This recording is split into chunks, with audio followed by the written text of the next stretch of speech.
Viewers, you are most welcome.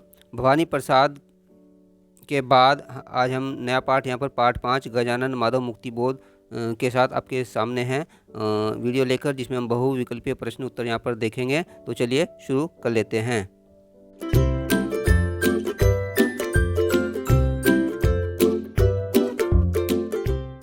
सबसे पहले हम देख लेते हैं उनका जीवन परिचय और उससे संबंधित जो प्रश्न बनते हैं। प्रश्न 1, मुक्तिबोध का पूरा नाम क्या था? विकल्प देखिए यहाँ पर गजानन माधव मुक्तिबोध, या मधुसूदन मुक्तिबोध, या गज माधव मुक्तिबोध, या अन्य। तो यहाँ पर विकल्प ए गजानन माधव मुक्तिबोध सही उत्तर है। प्रश्न 2, मुक्तिबोध का जन्म कब हुआ? विकल्प देखिए यहाँ पर सन 1917 ईस्वी में, या सन 1947 ईस्वी में, या सन 1941 ईस्वी में, सन 1920 ईस्वी में। तो गजानन जी का जो जन्म होता है वो सन 1917 ईस्वी में होता है। तो विकल्प ए सन 1917 ईस्वी में सही उत्तर है। प्रश्न 3, गजानन माधव मुक्तिबोध का जन्म स्थान है? विकल्प इंदौर, या रायपुर, या श्योपुर, या उज्जैनी। तो हम जानते हैं कि जो इनका जन्म हुआ था वो मध्य प्रदेश में हुआ था, और उसके ग्वालियर जो है वहाँ पर हुआ था, यानी जिला मुरैना। तो उसमें एक गांव है वहाँ पर श्योपुर, तो वहाँ पर हुआ था, इसलिए यहाँ पर सही उत्तर होगा विकल्प सी श्योपुर। प्रश्न 4, मुक्तिबोध की माता थी? विकल्प उमा, या रमा, या कमला, या पार्वती। तो पार्वती इनकी माँ का नाम था, अतः विकल्प डी पार्वती यहाँ पर सही उत्तर है। प्रश्न 5, मुक्तिबोध के पिता का नाम है? विकल्प मुक्तिबोध है, या माधव राय है, या शरद चंद्र है, गजानन है। तो इनके पिताजी तो माधवराव जी थे, तो इसलिए यहाँ पर विकल्प बी माधव राय सही उत्तर है। प्रश्न 6, मुक्तिबोध किस व्यवसाय से जुड़े थे? तो यहाँ पर देखिए विकल्प प्रूफ रीडिंग से, या साहित्यिक मासिक का संपादन, या संवाददाता, इन सभी से। तो इन्होंने इन सभी में काम किया था, अतः यहाँ पर विकल्प डी इन सभी से सही उत्तर है। प्रश्न 7, मुक्तिबोध का विवाह किस प्रकार का था? विकल्प कोर्ट द्वारा, या माता पिता द्वारा, या गंधर्व विवाह, या प्रेम विवाह। तो इन्होंने प्रेम विवाह किया था, अतः यहाँ पर विकल्प डी प्रेम विवाह यहाँ पर सही उत्तर है। प्रश्न 8, मुक्तिबोध की पत्नी का क्या नाम था? विकल्प शांता, या श्यामा, या कनिका, या राधा। तो इनकी पत्नी का नाम शांता था, अतः विकल्प ए शांता यहाँ पर सही उत्तर है। प्रश्न 9, मुक्तिबोध की मातृभाषा कौन सी थी? विकल्प देखिए अवधी, या ब्रज, या मैथिली, या मराठी। तो इनकी जो मातृभाषा थी वो मराठी थी, अतः विकल्प डी मराठी यहाँ पर सही उत्तर है।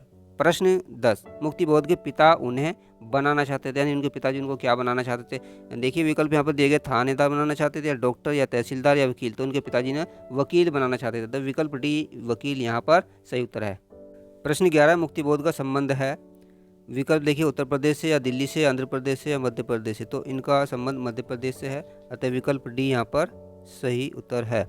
प्रश्न 12, जिस सहपाठी के साथ मुक्तिबोध या रात्रि में गश्त लगाया करते थे उसका नाम था?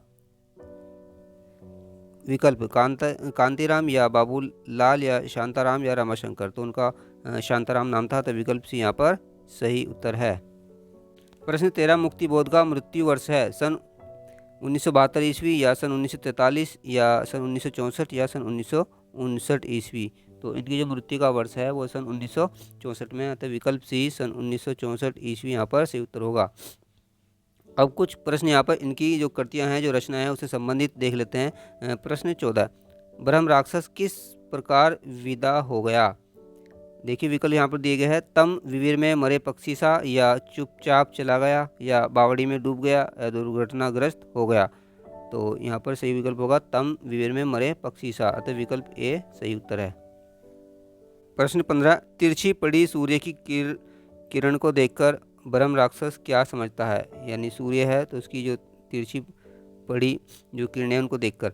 तो यहाँ पर देखिए सूर्य उसे झुककर प्रणाम कर रहा है ऐसा लगता है, या चंद्रमा विनम्र हो गया है, या मिथकीय चेतना है, या ब्रह्म राक्षस अमर है। तो यहाँ पर सही उत्तर होगा विकल्प ए सूर्य उसे झुककर प्रणाम कर रहा है। प्रश्न 16, ब्रह्म राक्षस किसका प्रतीक है? विकल्प सामाजिक प्रवृत्ति का, या जल का, या प्रकृति का, मुक्तिबोध की अंतर चेतना का। तो इसका सही उत्तर होगा विकल्प डी मुक्तिबोध की अंतर चेतना का। प्रश्न 17, ब्रह्म राक्षस कविता में ब्रह्म राक्षस कहाँ प्रविष्ट रहता है? विकल्प घर में, या गुफा में, या बावड़ी के अंतर्गत, या पत्थरों में। तो इसका सही उत्तर होगा विकल्प सी बावड़ी के अंतर्गत। प्रश्न 18, ब्रह्म राक्षस कविता के रचयिता हैं? विकल्प रघुवीर शाह, या कुंवर नारायण, या लीलाधर जगूड़ी या मुक्तिबोध, तो ये मुक्तिबोध जी की ही है, अतः विकल्प डी यहाँ पर मुक्तिबोध सही उत्तर है। प्रश्न 19, ब्रह्म राक्षस कविता में किसका प्रयोग किया गया है? विकल्प फैंटेसी या मिथकीय चेतना या अस्तित्ववाद या मृत्युबोध, तो ये ब्रह्म राक्षस जो इम्पोर्टेंट कविता है मुक्तिबोध जी की, इसमें फैंटेसी का प्रयोग किया गया, अतः विकल्प ए फैंटेसी यहाँ पर सही उत्तर है। प्रश्न 20, ब्रह्म राक्षस कैसी कविता है? विकल्प लघु कविता है या मुक्तक है या छंदबद्ध कविता या लंबी है, तो ये लंबी कविता है, अतः विकल्प डी यहाँ पर लंबी सही उत्तर है।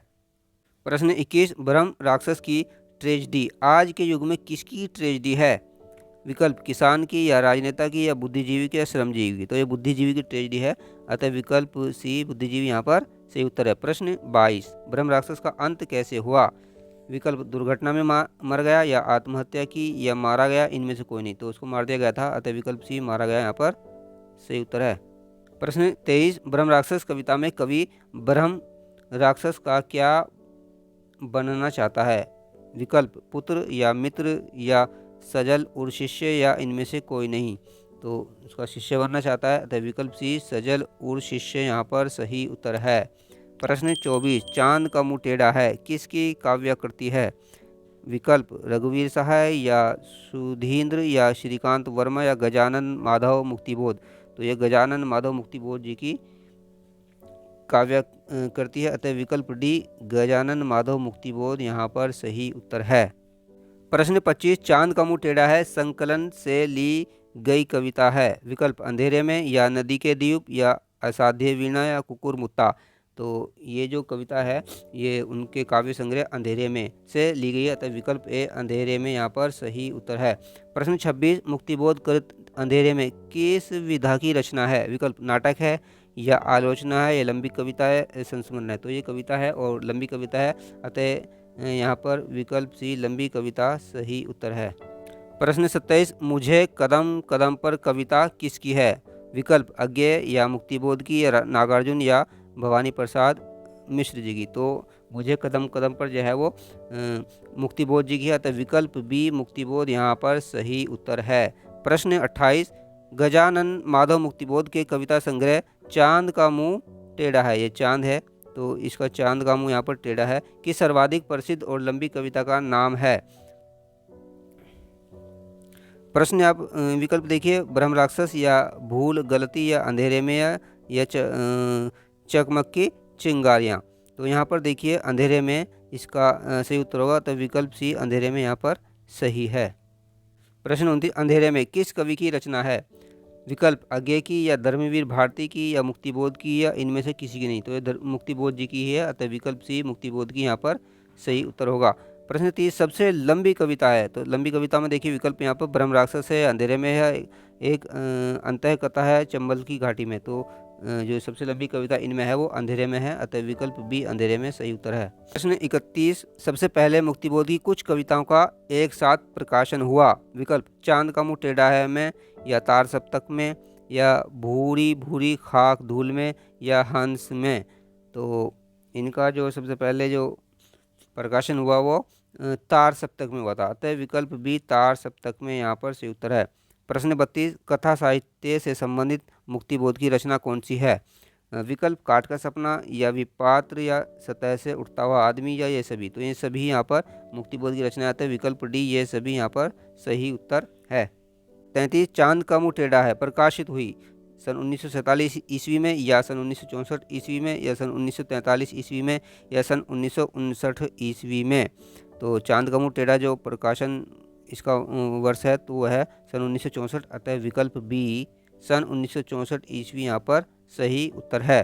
प्रश्न 34, पहले अंधेरे में कविता का शीर्षक दिया गया था, यानी जो कविता है उसका शीर्षक है अंधेरे में, उसका पहले शीर्षक कुछ और रहा होगा, तो देखिए यहाँ पर विकल्प दिए गए, आशंका का द्वीप था या आशंका का द्वीप अंधेरे में था या डूबता चांद कब डूबेगा या एक अरूप शून्य के प्रति, तो पहले इसका नाम था आशंका के द्वीप अंधेरे में, तो विकल्प बी यहाँ पर सही उत्तर है। प्रश्न 35, निम्नलिखित में से कौन सा मुक्तिबोध की कविता का शीर्षक है? विकल्प पूंजीवादी समाज के प्रति या लकड़ी का रावण या बहुत शर्म आती है, ये सभी, तो ये सभी उनकी कविताओं के शीर्षक हैं, अतः विकल्प डी यहाँ पर सही उत्तर है। अब मुक्तिबोध जी की जो काव्यगत विशेषताएं उससे संबंधित कुछ प्रश्न जहाँ पर इम्पोर्टेंट बनते हैं उनको भी देख लेते हैं। प्रश्न 36, मुक्तिबोध के काव्य में समग्र चित्रण हुआ है। विकल्प उच्च वर्ग का या मध्यम वर्ग का या मध्यम वर्ग का या निम्न वर्ग का। तो देखिए यहाँ पर समाज के कई वर्ग होते हैं। एक तरह से देखा जाए, मान लिया एक उच्च वर्ग है, ठीक है, एक उच्च वर्ग है और एक निम्न वर्ग है, ठीक है, और एक बीच का वर्ग होता है जो मध्यम, यहाँ पर मध्यम वर्ग होता है। तो उच्च वर्ग ये हो गया हमारा, मध्यम वर्ग यहाँ पर यह है और निम्न वर्ग यह है। तो लेकिन इन्होंने जो इनकी जो कविताओं में जो यहाँ पर वर्णन हुआ है वो निम्न मध्यम वर्ग का हुआ है, यानी ये निम्न है और ये मध्यम है। तो इस जो ये वाला वर्ग है इसका इन्होंने वर्णन किया है। अतः यहाँ पर विकल्प सी निम्न मध्यम वर्ग का सही उत्तर होगा। प्रश्न 37, मुक्तिबोध किस स्थल के प्राकृतिक सौंदर्य से सर्वाधिक प्रभावित हुए। विकल्प नैनीताल से या कुमायूं से या मालवा से या अल्मोड़ा से। तो मालवा से इसका सही विकल्प है, तो विकल्प सी मालवा सही उत्तर है। प्रश्न 38, बेचैन संवेदना के कवि किसे कहा जाता है। विकल्प नागार्जुन जी को या मुक्तिबोध जी को या भारत भूषण अग्रवाल या त्रिलोचन जी को। तो बेचैन संवेदना के जो कवि हैं वो मुक्तिबोध ही कहलाते हैं। तो विकल्प बी मुक्तिबोध सही उत्तर है। प्रश्न 39, फैंटेसी का कवि किसे कहा जाता है। विकल्प नागार्जुन या दिनकर या मुक्तिबोध या केदारनाथ सिंह। तो फैंटेसी का कवि भी मुक्तिबोध जी कहलाते हैं। तो विकल्प सी मुक्तिबोध यहाँ पर सही उत्तर है। प्रश्न 40, काव्य में गजानन माधव मुक्तिबोध किसके लिए जाने जाते हैं। विकल्प फैंटेसी के लिए या गेमिक के लिए या प्रपद्यवाद के लिए, आत्म साक्षात्कार भाव के लिए। तो ये फैंटेसी के लिए जाने जाते हैं। अतः विकल्प ए यहाँ पर फैंटेसी के लिए सही उत्तर है। प्रश्न 41, मुक्तिबोध की कविताएं हैं। विकल्प वैचारिक या लंबी या वैचारिक और लंबी, इनमें से कोई नहीं। तो इनकी जो कविताएं हैं वो वैचारिक भी हैं और लंबी भी होती हैं। अतः विकल्प सी वैचारिक और लंबी सही उत्तर है।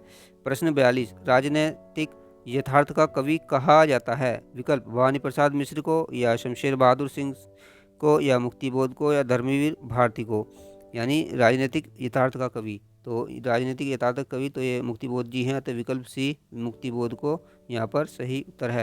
प्रश्न 43, किसकी कविताओं में आत्मसंघर्ष और आत्म साक्षात्कार की प्रवृत्ति प्रमुख है किंतु कविताओं के कथ्य में सरल सपाट अभिव्यक्ति नहीं है। विकल्प भवानी प्रसाद या मुक्तिबोध या नागार्जुन या सभी। तो मुक्तिबोध जी ही यहाँ पर होंगे। अतः विकल्प बी मुक्तिबोध सही उत्तर है। प्रश्न 44, मुक्तिबोध की कविताओं में नहीं मिलता, क्या नहीं मिलता। विकल्प देखिए मान वेतर शक्तियों पर विश्वास या मानसिक संत्रास या विद्रोह का सवर या नग्न यथार्थ। तो इनकी कविता में जो नहीं मिलता वो मानवेतर शक्ति पर विश्वास नहीं मिलता। अतः विकल्प है मानवेतर शक्तियों पर विश्वास यहाँ पर सही उत्तर है। प्रश्न 45, मुक्तिबोध की कविताओं में कैसी भावुकता का अभाव पाया जाता है। विकल्प साथीपन की भावुकता या मस्तिष्कहीन कोरी भावुकता या संवेदनात्मक भावुकता या इन सभी का। तो जो इनकी कविताएं हैं उसमें जो मस्तिष्कहीन जो कोरी भावुकता होती है उसका अभाव पाया जाता है। तो विकल्प बी मस्तिष्कहीन कोरी भावुकता सही उत्तर है। प्रश्न 46, अपनी फैंटेसियों के लिए मुक्तिबोध ने चयन किया है। विकल्प मानवर प्राणियों का या बावड़ियों का या बेतालों का या प्रकृति चित्रण का। तो इन्होंने प्रकृति चित्रण को लिया है। तो विकल्प डी प्रकृति चित्रण का यहाँ पर सही उत्तर है। प्रश्न 47, मुक्तिबोध ने कविता को हिंदी साहित्य में वह ऊंचाई दी जो उनसे पहले मिलती है सिर्फ बच्चन में या अज्ञेय में या पंत में या निराला में। तो इसका उत्तर होगा निराला में, विकल्प डी। प्रश्न 48, मुक्तिबोध के साहित्य में भाव के साथ। विकल्प भाषा नहीं बदलती या भाषा बदल जाती है या संवेदनहीनता उपजती है या संत्रास अवश्य आता है। तो मुक्तिबोध का जो साहित्य है उसमें भाव के साथ साथ भाषा भी बदल जाती है। अतः विकल्प बी भाषा बदल जाती है सही उत्तर है। प्रश्न 49, मुक्तिबोध की काव्य शैली यानी टेक्निक कौन सी है। तो देखिए यहाँ पर विकल्प विवेचनात्मक है या नाट्यात्मक है या विवरणात्मक है व्याख्यात्मक है। तो इनकी जो काव्य शैली है वो नाट्यात्मक है। अतः विकल्प बी नाट्यात्मक यहाँ पर सही उत्तर है। अब मुक्तिबोध जी की जो काव्यांश से कविता के कुछ अंश हैं उनसे संबंधित प्रश्न कभी कभी पूछ लिए जाते हैं। तो यहाँ पर देख लेते हैं प्रश्न 50, मेरा सिर गर्म है इसीलिए भ्रम है ये काव्य पंक्ति किस कवि की है? विकल्प अज्ञेय या निराला या पंत मुक्तिबोध। तो मुक्तिबोध जी की है, तो विकल्प डी यहाँ पर मुक्तिबोध सही उत्तर है। प्रश्न 51, हाय हाय टॉल्स्टॉय कैसे मुझे दिख गए, यह पंक्ति किस कविता से ली गई है? विकल्प देखिए, नदी के दीप से या अंधेरे में या असाध्य वीणा से या ब्रह्म राक्षस से। तो हाय हाय वाली जो ये कविता पंक्ति है या कविता है वो काव्य संग्रह जो है हमारा अंधेरे में, उससे ली गई है मुक्तिबोध के। अतः विकल्प बी यहाँ पर अंधेरे में सही उत्तर है। प्रश्न 52, गुथे तुमसे बिंधे तुमसे काव्य पंक्ति में तुम है, तुमसे क्या मतलब है? यहाँ पर तुमसे क्या मतलब है? तो विकल्प है पाठक है या पूंजीपति है, मजदूर किसान है, आम कर्मशील जनता। तो जो जनता है आम कर्मशील, उससे मतलब है। अतः विकल्प डी आम कर्मशील जनता यहाँ पर सही उत्तर है।